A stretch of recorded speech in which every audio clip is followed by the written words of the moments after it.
मंडळी, ठरलं तर मग या मालिकेचा आजचा म्हणजेच 12 मेचा एपिसोड रिव्ह्यू तुम्ही ऐकत आहात. प्रेक्षकांनो, आजचा भाग सुद्धा कमाल जबरदस्त सुपर डुपर हिट दाखवलाय त्यांनी. काल आपण एपिसोडच्या शेवटी शेवटी बघितलं होतं की प्रिया या सगळ्या सुभेदारांना आणि किल्लेदारांना उद्देशून त्यांची खिल्ली उडवत असते. त्या सगळ्यांना ती म्हणत असते, तुम्ही सगळे आहात ना, सगळे तुम्ही त्या तन्वीसाठी आतुरतेने वाट बघत होतात. पाण्याबाहेर काढलेला मासा तडफडतो ना, ते तुम्ही सगळे तडफडत होतात त्या तन्वीसाठी. खूप काळ उपाशी राहिल्यामुळे मेंदूवर परिणाम होतो आणि मेंदू गाढ झोपून जातो आणि त्याच झोपेचा मी फायदा घेतला आणि तुमच्या घरात तुमच्या आयुष्यात मी शिरले आणि खेळले तुमच्या भावनांशी, खेळले मी तुमच्या भावनांशी, उडवला मी तुमचा पैसा. आणि कोण कुठली तुमची ती फालतू तन्वी, ती 20 वर्षापूर्वी हरवलेली तन्वी, अरे तिच्या नावावर मी 2 घरं वेठीला धरली मी 2 घरं वेठीला. तन्वीवरच्या मायेशी मला काही देणं घेणं नव्हतं बरं का. मला काय करायचं होतं त्या तन्वीबद्दल, मला फक्त दिसत होती ती तुमची अमाप दौलत. आणि म्हणूनच 3 वर्ष मी तुम्हाला सगळ्यांना अशी माझ्या तालावर नाचवत राहिले आणि तुम्ही सगळे नाचलात तुम्ही माझ्या तालावर. का? कारण मी प्रिया आहे, कारण प्रिया शतकातून एकदाच जन्माला येते. प्रियाच्या या बोलण्यावर सायलीचा आणि या सगळ्यांचा एवढा संताप झालेला असतो, पण सगळ्याच्या वतीने सायली आता प्रियाला धरते बरं का प्रेक्षकांनो. आता ती तिच्या बांगड्या मागे करते, पदर असा बांधते कमरेला आणि म्हणते, काय म्हणालीस तू, काय म्हणालीस, बोल पुन्हा. प्रिया शतकातून एकदा जन्माला येते काय, असं म्हणून सायलीने सनकन तिच्या कानाखाली मारली आहे. सायली आता तिचा एक हात धरते आणि म्हणते, प्रिया अगं, तू जेव्हा जन्माला आली होतीस ना, तेव्हा निसर्ग सुद्धा रडला असेल ग. अगं, भूकंप झाला असेल कुठेतरी, सुनामी आली असेल कुठेतरी ज्वालामुखी पण फुटला असेल. पण हे सगळं सत्य ओढून एकच सांगताय, अगं जिथे तू जाशील ना तिथे सत्यानाश करशील. सगळेजण ओढून हेच सांगणार प्रिया. अगं तू निर्दयी, अमानुष, पाषाण या सगळ्या शब्दांना लाजवलंस ग प्रिया. हे सुभेदारांचं घर आहे प्रिया, हे इथलं न्यायालय आणि इथल्या न्यायालयाची न्यायाधीश मी आहे, लक्षात ठेव. आता असं म्हणून सायली प्रियाला लोटते बरं का जोरात. प्रिया सायलीला पुन्हा मारणार तेवढ्या सायली तिचा हात पिरगळते आणि तिला खाली लोटून देते. सायली म्हणते, काय म्हणालीस मगाशी, असं तालावर नाचवलंस ना सगळ्यांना. सायलीने प्रियाचे केस धरलेले असतात आणि प्रियाला पूर्णाजीच्या पायाशी तिने असं फेकलेलं असतं आणि सायली म्हणत असते, अगं प्रिया एकदा तरी माफी मागितली असती ना सगळ्यांना मनापासून, तर सगळ्यांनी तुला माफ केलं असतं ग.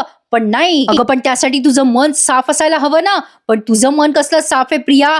अगं प्रिया, पैसा हवा होता ना तुला, पैसा हवा होता ना. अगं किती पैसा हवा होता तुला. अगं सांगून बघायचं असतं यांना, असा उधळा असता यांनी सगळ्यांनी तुझ्यावर पैसा, कसा असा. सायलीने प्रियाच्या स्टाईलमध्ये प्रियाला उत्तर दिलंय. अगं प्रिया, तू एवढी करंटी मुलगी आहेस ना की आयुष्यात वरण भात खाण्यापेक्षा तू शेण जास्ती खाल्लंय, शेण. सायली आता तिचे धरलेले केस सोडते आणि तिला सनकन कानाखाली मारते आणि तिला म्हणते, ओट इथून. आता तिला उठवलंय सायलीने आणि असं लोटलंय बरं का पुन्हा एकदा. सायली तेवढ्याच त्वेषाने तिला उत्तर देत असते आणि मारत असते आणि म्हणत असते, तू या लोखंडाच्या घरात जन्माला आलीस आणि त्यांना छळलंस, असं म्हणून सायली तिला कानाखाली मारते. प्रत्येक वाक्य बोलल्यानंतर सायली तिला कानाखाली मारते प्रेक्षकांनो. सायली म्हणते, अगं लोखंडाच्या घरात जन्माला आलीस, तिथे पण सुधारली नाहीस. अगं त्यांनी तर तुझ्यावर मनापासून माया केली होती ना. अगं मधुभाऊ कोमात गेले तेव्हा गेलीस अगं त्यांना भेटायला. आश्रमात सुद्धा त्यांनी तुला खूप माया लावली ग मधुभाऊंनी. ठीक आहे, तू मधुभाऊंना भेटायला गेली नाहीस. जेव्हा मी मधुभाऊंना भेटायला जात होते तेव्हा एकदा तरी म्हणालीस, मी येते तुझ्या बरोबर सायली. अगं त्यांच्याबद्दल उलट खोटं नाटक पसरत राहिलीस. अगं डायलिसिसचे पैसे सुद्धा तू चोरत राहिलीस ग. देवासमोरचे पैसे पण तू सोडले नाहीस प्रिया. या सगळ्याची शिक्षा मी तुला देणार आहे आज, मी तुला देणार आहे, असं म्हणून सायली सनसन तिच्या कानाखाली मारत असते. सायली म्हणते, या आधी कधी कुटुंबाचं प्रेम आपल्याला मिळालं होतं प्रिया? नव्हतं मिळालं. अगं या कुटुंबाने तुला प्रेम दिलं. आई, बाबा, आजी, बहीण, भाऊ ही सगळी नाती ह्यांनी आपल्याला दिली प्रिया. पण तू त्याची बूज राखली नाहीस, ही त्याची तुला शिक्षा, असं म्हणून सायली पुन्हा तिला कानाखाली मारते आणि लाता मारत असते आता सायली तिला आणि म्हणत असते, तू यांच्या प्रेमाची पर्वा केली नाहीस याची तुला शिक्षा. अगं माझे प्रेमळ रविराज काका, अगं यांच्या डोळ्यात तुझ्यामुळे अश्रू आले, ही त्याची शिक्षा तुला प्रिया, असं म्हणून सायलीने तिला लाता बुक्क्या खाली तुडवलंय बरं का प्रेक्षकांनो. माइंड ब्लोईंग सीन होता हा. सायली प्रियाचा हात धरते, आता म्हणते तिला, माझ्या कुटुंबाने गळलेला एक अश्रू अनमोल आहे माझ्यासाठी प्रिया. आता त्यांनी गाळलेला प्रत्येक अश्रूचा बदला मी तुझ्याकडनं घेणार. सायली दात खाऊन म्हणत असते, आज मी तुला इतकं मारणार प्रिया की मारून तुझ्या चेहऱ्याची मी चाळण करणार. प्रियाला सायली एक एक शब्द परत सन सन सन कानाखाली मारते आणि प्रत्येक शब्द बोलताना तिला मारतीये. सायली तिला म्हणत असते, तुला दिसेनासं होईपर्यंत मी मारत राहणार तुला. मी आतापर्यंत बोललेलं प्रत्येक खोटं, चोऱ्या माऱ्या, खोटारडेपणा, काय काय केलंयस तू, तोपर्यंत मी तुला मारत राहणार प्रिया, मारत राहणार. शेवटी आता अर्जुन ओरडत असतो मागून, बस कर सायली. प्रिया आता ओरडून म्हणते, बस बस कर सायली. जेव्हा जेव्हा सायली तिला मारत असते ना एकेका वाक्या परत, तेव्हा तेव्हा प्रिया ओरडत असते, बस कर सायली, सोड मला, सोड. सायलीने तिचा एक हात धरलेला असतो जोरात आणि दुसऱ्या हाताने सायली तड तड तड मारत असते प्रियाला आणि सतत तिला असं बोलत असते. प्रिया म्हणते, सोड मला सायली. सायली म्हणते, नाही सोडणार प्रिया तुला मी. आता तुझी ही शिक्षा आहे की तू तडफडत मरायचंस. प्रतिमा त्या जेवढ्या तडफडल्या ना तुझ्यामुळे, त्याच्यापेक्षा जास्ती तू तडफडायचंस. पूर्णाजीने जेवढे जास्ती अश्रू काढले त्यापेक्षा जास्ती तू रडायचंस. पूर्णाजीना माझ्या वेदना झाल्या ना त्याही पेक्षा जास्ती वेदना तू, माझे अश्विन भाऊजी जेवढे खचले ना तेवढं तुला खचायचंय. या दोघांना, या महिपत नागराजला ज्या जेलमध्ये पाठवले ना, आता तिथे तू जाऊन चढायचं. आता याही वाक्या परत सायली जोर जोरात मारत असते बरं का प्रियाला. नागराजांनी या महिपतने तर असे डोळे लावून घेतलेले आहेत बरं का. आता सायली म्हणते, आता तुला एवढं तडफड करून मरायचंय ना प्रिया, अगं तुला रोज असं वाटेल की तू का जिवंत आहेस. रोज एवढी तळमळशील, इतकी तडफडशील की तुला पश्चाताप होईल तुझ्या जगण्याचा प्रिया. असं म्हणून सायली सान सान सान तिला कानाखाली मारत असते. प्रिया आता विवळते, बस कर सायली, बस, सोड मला सायली, सोड. आता मोठ्याने ओरडून म्हणते प्रिया, अश्विन हिला थांबव अश्विन. सायली म्हणते, अगं कोणी थांबवायला येणार नाहीये प्रिया, मला कोणीच थांबवायला येणार नाहीये. अगं तू अशी विषारी वेल आहेस जी आमच्या घरावर वेटोळे घालून बसली होती. आता ही वेल मी स्वतः मुळापासून उखडून टाकणार आहे कायमची. यापुढे या घराकडे वळून बघितलंस ना प्रिया तर याद राख, यापुढे आम्ही तुझं अस्तित्वच नाकारतोय, लक्षात ठेव. आता तुझी खरी जागा या घरात नाहीये. चल निघ या घरातून. आता तुला जेलमध्ये टाकणार मी, स्वतः तुला नेऊन फेकणार आहे मी तिथे. चल चल चल इथून, तुला आत्ता घराच्या बाहेर हकलते मी. प्रिया आता मोठ्यानं ओरडते, अरे अश्विन तुझी बायको आहे ना मी, काही झालं तरी. आता अश्विन ओरडून म्हणतो, ए चल गा, कोण बायको, कुठली बायको, मी नाही ओळखत तुला. प्रिया म्हणते, अश्विन काय बोलतोयस तू हे. सायली म्हणते, अगं तुझं एकमेव आधार पण तू आता गमावून बसली आहेस, चल निघ इथून, चल निघ. असं म्हणून सायलीने आता तिचा हात धरला आणि तिला घराच्या बाहेर फरफटत आणलं. सायलीच्या मागे आता सगळं कुटुंब गेलंय, सगळे ते पोलीस, नागराज, किल्लेदार, सगळे सायलीच्या मागे गेलेत. सायली प्रियाला फरफटत बाहेर आणते. बाहेर प्रचंड ऊन आहे बरं का प्रेक्षकांनो. आता सायली प्रियाला अशी धरून म्हणत असते, तुला केलेल्या प्रत्येक पापाची, प्रत्येक विश्वासघाताची, गुन्ह्याची शिक्षा तुला मिळणार प्रिया. चल प्रिया, आज तुला तुझ्या प्रत्येक पापाची शिक्षा मी देणार आहे. असं म्हणून सायलीने तिला गेटच्या बाहेर आणलं आणि बाहेर फेकून दिलंय रस्त्यावर. प्रिया आता खाली पडलेली असते, सगळेजण प्रियाकडे बघत असतात. सायलीने असला पदर खोचलाय कमरेला की विचारूच नका. सायलीचं रौद्ररूप आपल्याला इथे दिसतंय. साहजिक आहे प्रेक्षकांनो, एवढं खोटं बोलून कुटुंबाला फसवून ही राजरोजपणे हसतीये सगळ्यांवर, कोणाला सहन होणार आहे. सायली आणि सगळेच जण प्रियाकडे आता बघत असतात, फक्त एकट्या पूर्णाजी घरात आहेत. सायली म्हणते, जोपर्यंत आतापर्यंत आम्हाला समज होता ना की तू रविराज काकांची मुलगी आहेस, तोपर्यंतच माझे हात बांधलेले होते प्रिया. ज्या क्षणी मला कळलं ना की तू खरी तन्वी नाहीयेस, त्या क्षणी माझ्या हातातली सगळी बंधनं तुटली आहेत प्रिया. आता मी तुला सोडत नसते. आता या क्षणापासून तुझे फक्त आणि फक्त हाल होणार आहे आणि ही तू केलेल्या पापांची तुला शिक्षा आहे. तुरुंगाच्या 4 भिंती आता तुझं हेच जग असणार आहे प्रिया. माझ्या नजरेसमोरही दिसू नकोस पुन्हा प्रिया, लक्षात ठेव. चालती हो इथून, निघ इथून, चालती हो. असं म्हणून सायली मोठ्याने ओरडत असते. बापरे, माझा घसा बसणार बहुतेक आज. पण कमाल, सॉलिड, जबरदस्त, सुपर ऍक्टिंग केलेली आहे प्रत्येक कलाकाराने प्रेक्षकांनो. प्रिया सायलीकडे रागाने बघत असते. आता तिथे असलेला कॉन्स्टेबल प्रियाचा हात धरतात. प्रिया त्यांचा हात असा हिसका देऊन सोडवायचा प्रयत्न करत असते स्वतःचा हात, पण तरी सुद्धा त्या कॉन्स्टेबलनी तिला बेड्यात ठोकल्यात. सायली, सगळं सुभेदार किल्लेदार कुटुंब प्रियाकडे रागाने बघत असतं. महिपत, नागराज पण हा तमाशा बघायला तिथेच उभे आहेत बाहेर. आता महिपत, नागराज, प्रिया तिघांना पण एकाच गाडीत मधनं जेलमध्ये नेलं जात आहे बरं का प्रेक्षकांनो. पण आता हे बघण्यासाठी तुम्हाला उद्याच्या एपिसोडची वाट बघावी लागणार आहे. इथून पुढे मालिकेत काय होणार आहे हा खरा ट्विस्ट आहे प्रेक्षकांनो. बघत राहा सगळे पुढचे एपिसोड. ठरलं तर मग आजचा एपिसोड रिव्ह्यू आवडल्यास लाईक मात्र आवर्जून करा आणि कमेंट करायला विसरू नका. तर आता इथे ढंगचिक म्युझिक खूप वेळ वाजलेलं तुम्हाला ऐकू येणार आहे. प्रिया आता रागाने सायलीकडे बघत असते. सायली आणि सगळं कुटुंब प्रियाकडे रागाने बघत असतं आणि फायनली प्रियाला जेल झाली आहे. प्रिया आता जेलमध्ये गेली आहे, पण आता इथून पुढे ट्विस्ट काय असणार आहे, हे खरं सिरियल बघण्यासारखं आहे. प्रिया तर आता एक्सपोज झाली आहे, पण सायली घरी तन्वी आहे हे सत्य काही अजून समोर आलेलं नाहीये. त्यामुळे या शेवटच्या सत्यापर्यंत बघत राहा. ठरलं तर मग प्रियाला फायनली जेलमध्ये पकडून नेतात. आता सगळं कुटुंब हादरून गेलंय, म्हणजे यांना विश्वासच बसत नाहीये. यांच्यासाठी हे सगळं अकल्पनीय आहे की प्रिया नावाची ही म्हणजे गुंडीच म्हणायला हरकत नाहीये. या मुलीने अक्षरशः या सगळ्यांना सळो की पळो करून सोडलं. रविराज, पूर्णाजी सगळेजण आतमध्ये बसलेले असतात आता हॉलमध्ये प्रियाला नेल्यानंतर, आणि सगळे ट्रॉमामध्ये आहेत. भयंकर धक्का बसलेला आहे सगळ्यांना. सगळे प्रत्येक जण प्रियासोबत घालवलेल्या आठवणींचा विचार करत असतं आणि स्वतःवरच खूप असं गिल्टी फील करत असतं की आपण कसं काय या पुरीवर विश्वास ठेवला. सगळ्यात जास्ती धक्कानं प्रेक्षकांनो पूर्णाजी आणि अश्विनला लागलाय, कारण हे दोघं इमोशनली प्रियाशी खूप अटॅच होते. अश्विनचा तर सगळ्याच बाबतीत संबंध होता, कारण ती त्याची बायको होती प्रेक्षकांनो. त्यामुळे अश्विन खूप मोठ्या ट्रॉमामध्ये दिसतोय. अश्विनला आता प्रियासोबत लग्न केल्याचं ते सगळं दृश्य आठवतं. पूर्णाजीला तन्वी सोबत घालवलेले सगळे दिवस आठवतात. आणि रविराजांना सुद्धा प्रतापराव म्हणतात वाटलं नव्हतं. आता प्रतापराव बोलतात ही मुलगी जेलमध्ये गेली याचं दुःख नाहीये, पण वाईट असं वाटतंय की हे सगळं आपल्याला विनाकारण भोगावं लागलं. एवढं कसं काय आपण या मुलीवर विश्वास ठेवत गेलो आणि का बोललो आपण हिला. सायली आता प्रतिमा आत्याच्या जवळ येते आणि अर्जुन कल्पनाताईंच्या जवळ उभा असतो. सायली म्हणत असते रविराज आणि प्रतिमा आत्याला, मला तुम्हा दोघांची मनस्थिती कळते काका आत्या, समजते मला. तुम्ही जिला तुमची मुलगी मानत होता ती एवढी मोठी गुन्हेगार निघाली आहे. तिने तुम्हाला 3 वर्ष फसवलं. हे सगळं पचवणं सोपं नाहीये. तुम्ही असं का विचार करत नाही आहात की शेवटी सत्य तर सगळ्यांसमोर आलं ना. प्रिया आता आपल्यालाच काय पण कोणालाच फसवू शकणार नाहीये. पण आता हे सगळं म्हणजे अजून यांना धक्क्यातून सावरायला थोडासा वेळ लागणार आहे प्रेक्षकांनो. एवढं सोपं नाहीये हे सगळं. रविराज म्हणतात मला पटतंय ग सायली तुझं बोलणं.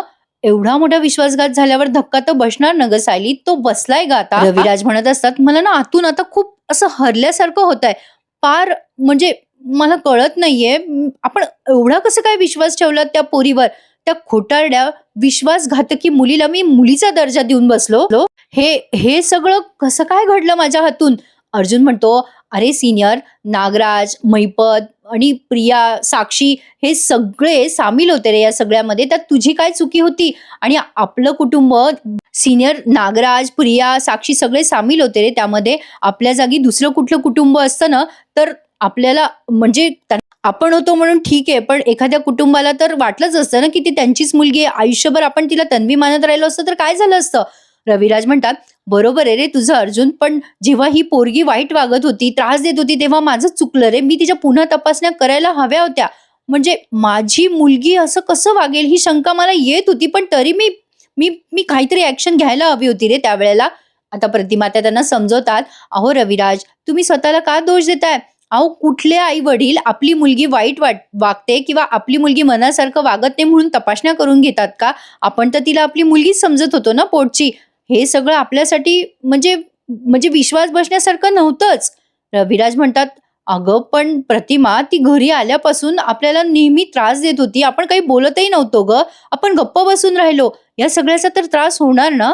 अरे या सगळ्या गोष्टी जेवढ्या तिने केल्या, ती जेवढी या सगळ्या प्रकरणात जबाबदार आहे तेवढेच आपण सुद्धा जबाबदार आहोत. आपलं सुद्धा चुकलंय. प्रतापराव म्हणतात खरं तर सायली अर्जुन आम्हाला परत परत जाणीव करून देत होते, पण आम्हीच त्यांच्याकडे लक्ष दिलं नाही. सायली म्हणते नाही बाबा, असं नाहीये. आम्ही जेव्हा जेव्हा तुम्हाला जसं जसं वागायला सांगत होतो तेव्हा तुम्ही तसं वागत होतात, आणि म्हणूनच आम्ही या प्रियाचं सत्य समोर आणू शकलो ना. तुम्हा सगळ्यांची साथ नसती तर हे सगळं शक्य नव्हतं बाबा आमच्यासाठी. मंडळी आजचा एपिसोड त्यांनी खूप खूप मोठा दाखवलेला आहे, त्यामुळे बघत राहा. खूप अमेझिंग होता आजचा एपिसोड आणि सुपर्ब दाखवलेला आहे. आता अचानक अर्जुनचं लक्ष जातं पूर्णाजीकडे. पूर्णाजीला सगळ्यात मोठा धक्का बसलेला आहे प्रेक्षकांनो, कारण पूर्णाजी म्हणजे तन्वी हा त्यांचा जीव की प्राण होता ना. त्यामुळे अर्जुन म्हणतो सहज पूर्णाजी तू काही बोलत नाहीयेस, अगं बोल ना, तू शांत बसली आहेस. आता सगळेजण पूर्णाजीला आवाज द्यायचा प्रयत्न करतात, पण पूर्णाजी एकही शब्द बोलत नाहीत. आता मात्र सगळ्यांना भीती वाटायला लागते की हे काय झालं पूर्णाजीला, त्या स्तब्ध का झाल्या. सायली आणि अर्जुन त्याच्या पायाशी बसतात. आता सायली पूर्णाजीचा हात धरते आणि म्हणते पूर्णाजी मला कळतंय तन्वी तुमचं सर्वस्व होतं ना, पण पूर्णाजी आता इतके दिवस आपण वेगळ्याच नीच मुलीला तन्वी मानत होतो, पण पूर्णाजी आपण आता हे सगळं विसरायला हवं होतं की नाही. म्हणजे आता आपण यातून बाहेर यायला हवं पूर्णाजी. प्लीज बोला काहीतरी पूर्णाजी. सायली अगदी मायेने त्यांच्याशी बोलायचा प्रयत्न करत असते, पण पूर्णाजी एक शब्दही बोलत नसतात. फक्त शून्यामध्ये कुठेतरी बघतायत असं त्यांनी दाखवलंय. पूर्णाजी आता काहीच बोलत नाहीये. प्रतापराव म्हणतात, "अगं असं काय करते पूर्णाई? काहीतरी बोल. पूर्णाई काय झालं तुला?" अश्विन पण आता खूप मोठ्या ट्रॉमामध्ये जातो बरं का प्रेक्षकांनो. अश्विनला तर इन्सल्ट फील होतंय स्वतःवर. सुमन असते तिथे. सुमन म्हणते, बोला पूर्णाई. अहो तुमच्या मनातलं दुःख बोलून दाखवा. त्याशिवाय तुम्हाला मोकळं वाटणार नाही." प्रत्येक जण पूर्णाजीला बोलतं करायचा प्रयत्न करतंय. चैतन्य म्हणतो, "बोल पूर्णाजी. अगं तू मनातलं बोल. अगं काहीतरी बोल. त्याशिवाय तुला मोकळं वाटणार नाही." मला तर वाटतंय, की आपण सगळ्यांनीच आपल्या मनातलं भडाभडा ओकून टाकायची गरज आहे. त्याशिवाय आपलं मन मोकळं होणार नाहीये. "ए बाबा अश्विन, अरे तू तरी बोल. स्वतःला त्रास नको करून घेऊ." अश्विन आता तिथून निघून जातो त्याच्या रूममध्ये. सगळे म्हणत असतात, "अरे अश्विन थांब, थांब बेटा थांब जरा." आता ही अस्मिता जाते बरं का अश्विनच्या मागे आणि म्हणते, "थांबा मी जाते अश्विनकडे." सगळेजण आता पूर्णाई भोवती येतात. सगळेजण म्हणत असतात, "पूर्णाई काय झालं तुम्हाला?" विमल पटकन पाणी आणायला जाते बरं का. सायली म्हणत असते, "बोला ना पूर्णाजी काय झालंय?" मग आता कोणाला काही कळेना नेमकं पूर्णाजीला काय झालंय. त्यांना जबरदस्त धक्का बसलेला असतो या सगळ्या गोष्टींचा. प्रतिमा त्या म्हणत असतात, "पूर्णाई अगं असं काय करते? काहीतरी बोल ना." अर्जुन म्हणतो, "मला वाटतं आपण पूर्णाजीला तिच्या रूममध्ये घेऊन जाऊया. थोडा आराम केला तर बरं वाटेल तिला." सगळेजण पूर्णाजीला आता त्यांच्या रूममध्ये घेऊन जातात. इकडे अश्विन आता त्या प्रियाच्या सगळ्या वस्तू बाहेर काढून बसलाय बरं का. प्रियाचे आणि त्याचे आतापर्यंतचे फोटो आणि अश्विनला आता प्रियासोबत घालवलेला प्रत्येक क्षण आठवतोय. अश्विन हा तिचा नवरा होता शेवटी प्रेक्षकांनो. विचार करण्यासारखी गोष्ट आहे, की जिला तो आपली बायको समजत होता, जिला तो या घरातली मुलगी समजत होता, म्हणजे त्यांच्या घरातली नातच होती ना ती, पण ती कोणीतरी वेगळीच तोतया निघाली. म्हणजे ही सगळ्यात मोठी फसवणूक आहे. त्यांच्या घरात राहून, त्यांच्या घरातलं अन्न पाणी खाऊन प्रियाने त्यांनाच उल्लू बनवलंय प्रेक्षकांनो. माय गॉड. आता हा ट्रॉमा तर यांना बसणं साहजिक आहे. आता बघा कुठेही मला असं ओव्हर वाटलेलं नाहीये बरं का, दाखवलं म्हणून ओव्हर वगैरे असं काही. अस्मिता इकडे आवाज येत असते अश्विनला, "अरे अश्विन दार उघड. अरे असं काय करतोयस तू? का बोलत का नाहीयेस? अश्विन दार उघड." अश्विन मात्र अगदी शांत बसलेला असतो आणि काहीच बोलत नसतो. एक्झॅक्टली पूर्णाजीची पण हीच अवस्था असते. सगळेजण इकडे पूर्णाजीला बोलायचा प्रयत्न करत असतात. सायली म्हणत असते, "पूर्णाजी शांत नका ना बसू. हे बघा तुम्हाला धक्का बसणं स्वाभाविक आहे, पण तुम्ही शांत बसलात तर तुम्हाला त्रास होईल ना." अर्जुन म्हणत असतो, "पूर्णाजी नको ना गं अशी शांत बसू. बोल ना गं काहीतरी." तेवढ्यात आता अस्मिता येते. या सगळ्यांना सांगते, "अश्विनने दार लावून घेतलंय. अश्विन दार उघडत नाहीये. मी सारखी दार वाजवतीये. अश्विन माझं ऐकत नाहीये. आवाज पण देत नाहीये माझ्या प्रतिसादाला. बोला काहीतरी अश्विनला जाऊन दार उघडायला सांगा ना त्याला." आता रविराज म्हणतात, "बापरे आपण अश्विनला कसं काय विसरलो? अश्विन खूप हळवा आहे हं. या सगळ्या प्रकरणाचा त्याने चांगलाच धक्का घेतलेला दिसतोय." प्रतिमा सॉरी आता कल्पनाताई म्हणतात, "बापरे अश्विननी काही बरं वाईट केलं स्वतःचं तर?" लगेच प्रतिमा आत्या म्हणतात, "अगं असं नको बोलूस कल्पना." लगेच आता प्रतापराव म्हणतात, "अर्जुन सायली जा बरं पटकन. आमचं काही ऐकणार नाही तो. जा बरं पोरांनो तुम्ही बोला अश्विनशी." मग आता चैतन्य, सायली, अर्जुन, अस्मिता सगळे अश्विनच्या खोलीबाहेर जाऊन अश्विनच्या खोलीचं दार वाजवत असतात. इकडे अश्विनला खूप वेळ प्रियाच्या आठवणी आठवत असतात बरं का प्रेक्षकांनो. काही सीन त्यांनी इथे दाखवलेत आपल्याला. म्हणजे प्रियाचं आणि त्याचं जेव्हा लग्न झालं, त्याचे सगळे ते नवीन नवीन लग्नाचे दिवस, त्याची आणि प्रियाची जी जवळीक होती, ते सगळं सगळं अश्विनला आठवतंय. बापरे प्रेक्षकांनो, मला तर असं वाटतंय आता की कदाचित प्रियाला दिवस गेलेले आहेत वगैरे असं दाखवतात की काय काय की ते म्हणजे असं होऊ शकतं बरं का. हा अंदाज आहे माझा, असं होईल असं मी म्हणत नाहीये, पण एक अंदाज वर्तवतेय की मे बी असं ते दाखवू शकतात. कारण अजून मालिका संपणार नाहीये असं मी ऐकलंय. त्यामुळे आता मालिकेत पुढे काय होईल ना, मला याचीच जास्ती उत्सुकता वाटते. म्हणजे कशी स्टोरी ते मालिकेची कथा पुढे कशी सरकते ना, हे बघणं खूप इंटरेस्टिंग असणार आहे प्रेक्षकांनो. आता बाहेरून हे सगळे दरवाजा वाजवत असतात. "अरे बाबा अश्विन दार उघड." चैतन्य म्हणत असतो, "दार उघड अश्विन." पण अश्विन मात्र इकडे प्रियाच्या आठवणीमध्ये म्हणजे गुंग झालाय. आता तो स्वतःवर खूप चिडचिड करायला लागतो. अस्मिता म्हणते, "मला भीती वाटते. आता मला टेन्शन आलंय." अरे ते अस्मितेचं बाळ कुठे एवढ्या सगळ्या धुमीत, ती केव्हाची बाळाजवळ नाहीये ना, म्हणून म्हटलं. विमल पण तिथेच आहे. पण अश्विनने मात्र आता पुन्हा एकदा टोकाचं पाऊल उचललंय. पुन्हा एकदा यासाठी म्हणते कारण याआधीही अश्विनने एकदा असा प्रयत्न केला होता जेव्हा त्याच्या पहिल्या गर्लफ्रेंडशी त्याचं ब्रेकअप झालं होतं. अश्विन आता चाकू घेतो बरं का हातामध्ये. अश्विनला आता अधीरा सोबत प्रियाने केलेली चिटिंग हे सगळं सगळं त्याला आठवतंय. असं त्यांनी खूप सीन दाखवले तिथे प्रेक्षकांनो. आता इकडनं अर्जुन ओरडत असतो, "अश्विन दार उघड, आपण बोलूयात." सायली ओरडत असते, दार उघडा भाऊजी, आपण बोलूयात." इकडे अश्विनने आता चाकू हातात घेतलेला असतो. पण आता अर्जुन आणि चैतन्य जोरात दाराला धक्का देतात आणि ते दार तोडतात आणि आतमध्ये शिरतात आणि समोर बघतात ते काय, तर अश्विनच्या हातात चाकू. त्यामुळे सगळेच घाबरून जातात. अर्जुन आधी त्याच्या हातातला चाकू घेतो आणि म्हणतो, "सोड, काय मूर्खपणा करतोय अश्विन." अश्विन म्हणतो, "दादा सोड मला, सोड." खूप झटापटी होते या दोघांमध्ये. आता या अश्विनला खूप मनस्ताप होतोय बरं का प्रेक्षकांनो. त्याने प्रियाशी लग्न केलं आणि त्याच्या आयुष्याचं हसू झालं असं त्याला वाटायला लागलंय. सायली म्हणत असते, "काय हा वेडेपणा अश्विन भाऊजी, स्वतःच्या जीवाशी खेळायला निघालात त्या प्रियामुळे?" अर्जुन म्हणतो, "अरे वेडा आहेस का अश्विन? अरे काय करायला निघाला होतास?" अस्मिता म्हणते, "मला वाटलंच होतं अश्विन असं काहीतरी करेल." "अरे काय रे अश्विन, अरे ती बाई मूर्ख निघाली म्हणून तू आमच्या प्रेमाला नाकारतोयस का रे? आम्ही किती प्रेम करतो तुझ्यावर अश्विन, काय वेडेपणा आहे?" अश्विन ओरडून म्हणतो, "मग काय करू मी? सांगा ना, काय करू मी? काय करू मी जगून? सांगा ना, काय करू? मी केलेल्या चुकीमुळे तुम्ही सगळेजण बघतायत, सगळ्यांना याचा परिणाम भोगावा लागलाय. त्या खुनी मुलीने आपल्या घराचा नाश केला असता. मी जर तिला आपल्या घरात आणलं नसतं तर हे सगळं घडलंच नसतं ना. मला माझी शिक्षा घेऊ द्या. मला मला माझी शिक्षा घेऊ द्या प्लीज." मग आता चैतन्य म्हणतो, "अरे बाबा अश्विन, तुझी काही चूक नाहीये यात." अश्विन ओरडून म्हणतो, "मग हे सगळं माझ्याच बाबतीत का घडतं?" त्याला खूप इन्सल्टिंग फील होत असतं बरं का. आणि तो म्हणत असतो, "मला मला मला एवढं कमनशिबी वाट." अश्विन म्हणत असतो, "मी एवढा कमनशिबी आहे. मी तर खरं तर माझ्या आयुष्यातून प्रेम, लग्न हे शब्द काढून पण टाकले होते. तेव्हा मला तन्वी भेटली आणि मला सगळे सांगत होते की तिच्या नादी लागू नको, लागू नको. पण मी मी मात्र तिचीच बाजू घेत राहिलो. मी तिच्याशी लग्न केलं. ती खोटं बोलत राहिली तरी मी तिची साथ दिली. मी हे सगळं का सहन करत होतो हे मलाच कळत नाही. तिला माझं प्रेम कधी दिसलं नाही का? एकदा एकदा तरी तिने मला विश्वासात घेऊन सांगायला हवं होतं की ती खरी तन्वी नाहीये. ती ती बबली लोखंडे आहे, प्रिया मधुकर आहे. मला काही फरक पडला नसता. फक्त प्रश्न एकदा खरं बोलण्याचा होता.